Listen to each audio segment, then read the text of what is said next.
Yo! Welcome back to another video. Now let me start that again. Yo! Welcome back to another video. Today we're going to be working on this thing. Fitting the red carpet, as you guys have probably seen before. Taking this black trash shit out. Putting this sexy red shit in. Nothing else is going to be red in the car, but this is apparently. So yeah, enjoy. Oh my God. Why are you already rinsing before? Right. Thank you, Razza, for this beautiful intro. He is right. Today, well, my camera is cracked, so there's going to be this glare. But we are taking out the black carpet from the black coupe and replacing it with this beautiful red carpet that I scored off of Marketplace. It's rolled up. I've been keeping it in storage for a while. It's been dry. It's been stored well. I haven't caused any damage to it. It did come with 3 floor mats as well. I think there's no driver side floor mat, which is fair enough because I probably want to run something kind of cool and spicy, maybe something with like a checkered flag. I'm gonna look into my options. As far as I'm aware, I have to rip out basically the entire interior. I need to remove this center console piece as well. It will involve taking out the clocks and the little cubby hole area here. I don't think I need to mess with the heating or the radio section. I might need to take this off. All of these trims down here have to come off. The seat has to come out. So a lot of work ahead of me. I will update you with my progress as I go along, show you any challenges I face and my solutions for them. So let's get on with it. Oh yeah, side note, I did actually purchase some bottle caps for the black coupe. I don't know if you lot know, I'll put a picture on the screen right now. That's what the car used to look when it was stock and standard, and when I first bought it. I just thought I'd pay some homage to that. And plus, I think the first iteration of the black coupe, when I'm first putting it back on the road, which hopefully should happen this year, I'm going to try to channel its standard original self as the motivation of the vibe. It will just have a really serious drivetrain in it. I'm still not 100% sure on what engine is gonna go in this, so leave a comment below. What would you like to see in this? At the moment, I have a 3.15 welded medium case rear end in it, no gearbox and no engine. All of the major suspension mounting points are polybushed, but I don't have any coilovers for it at the moment. Nice naughty. I think I might do a video on reconditioning this because, as you can see, the clear coat is definitely not happy, and this is my favorite steering wheel. It's my first ever Nardi, and yeah, I just kind of love it. I think it's a Unos Roadster Nardi. It feels great. It looks sick. I love the black metal spoke with the black stripe and the wooden finish. Some people say it's really big, but I kind of like a chunkier wheel. If you lot remember, I actually specifically used to run stock steering wheel in my drift car before I found the nice Sparko 2-spoke that I'm running right now.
Okay, sweet. So interior, well, I guess seats are out. Next I'm going to tackle the center console. Now, I don't know what the fuck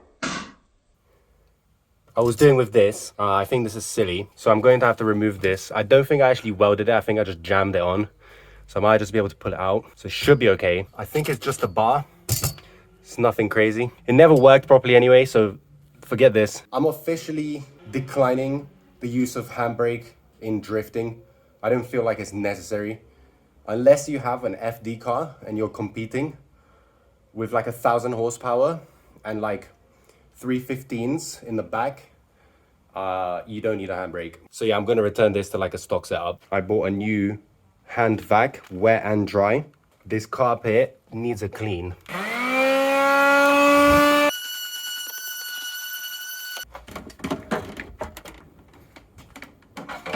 Okay, so I'm definitely making some progress in the interior. The center console handbrake area is out. I've taken the shifter off, I've taken all the buttons out.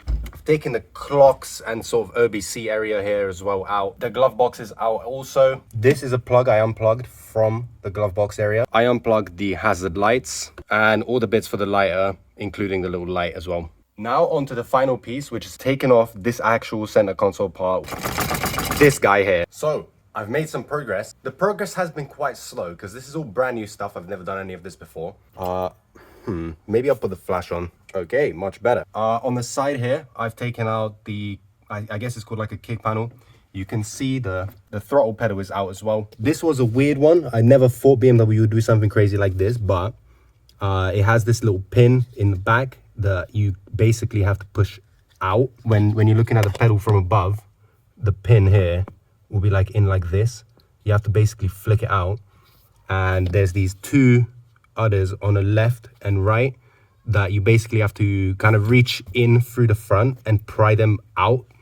So you can then slide the pedal, the physical pedal out after obviously undoing the top, which is quite easy, straightforward. I've got this pedal stopping bolt, I guess, to take out now. This up here, the seat belt and the trims that go along here on the other side. And I should just be able to like slide the carpet out. I think there's some cutting I need to do around the heater matrix because I don't think it's possible to take the carpet out without taking the heater matrix out. And I'm not gonna take the heater matrix out. I think that's so long and it's not worth the carpet. I might hate myself for this one day, but I'm gonna make sure I cut it all up neatly and nicely so it's not a shit job, you know. Just for reference, I've got my red carpet out here. This would be where the shifter is. This is where the handbrake assembly is basically, and here is where the heater matrix is basically sitting at the moment on top of the carpet. So I think what I'm gonna do is I'm gonna do a cut here, here and here and leave the bit underneath the heater matrix as its own slab of carpet. Other than that, I think it should just be a straightforward take out, put in kind of situation. Okay, another progress update. The carpet is pretty much out. I did cut it under the heater matrix. Let me walk over to the other side. And I did just remove this handbrake extension bar that was living on here. The problem was that it was rusty. I don't know if you could actually see it. The actual handbrake had kind of rusted to this. So I literally had to angle grind it open and just basically chisel it out.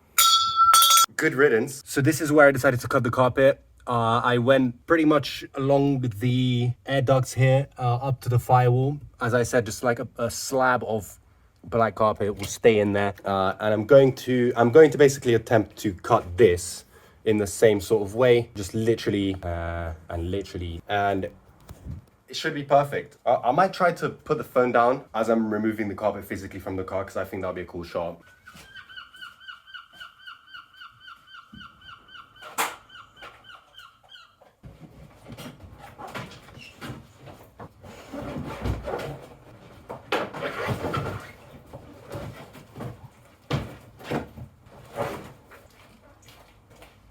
Black carpet out.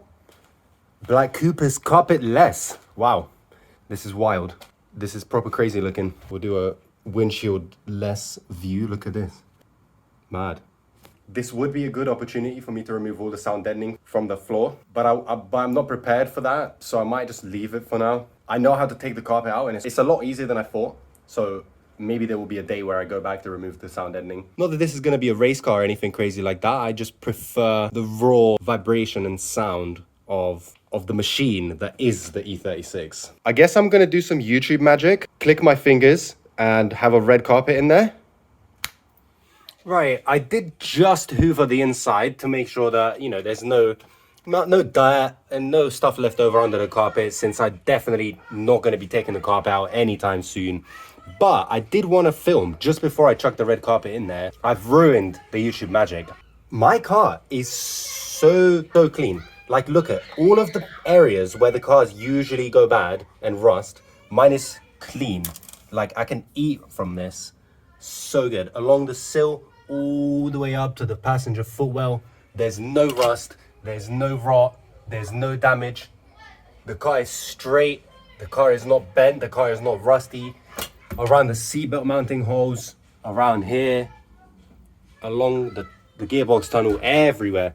The whole thing is fresh. I love this car and I'm so glad I own it. I forget how amazing this shell really is. I'm super excited to be working on it. YouTube magic, try 2. So here it is. Red carpet in the black coupe. I'm kind of speechless. Leave a comment, tell me what you think. Raza was chatting shit. Oh, it's the only red thing in the car. Why are you putting a red carpet? Well, look at it now. You tell me that doesn't look good. Look at this. This looks like the most, like, ignore the fact there's no dash and nothing in here. But like, you just look at the vibe. Like, imagine opening the door. I'll demonstrate. Imagine you woke up, yeah, pretend there's a nice bumper, nice wings.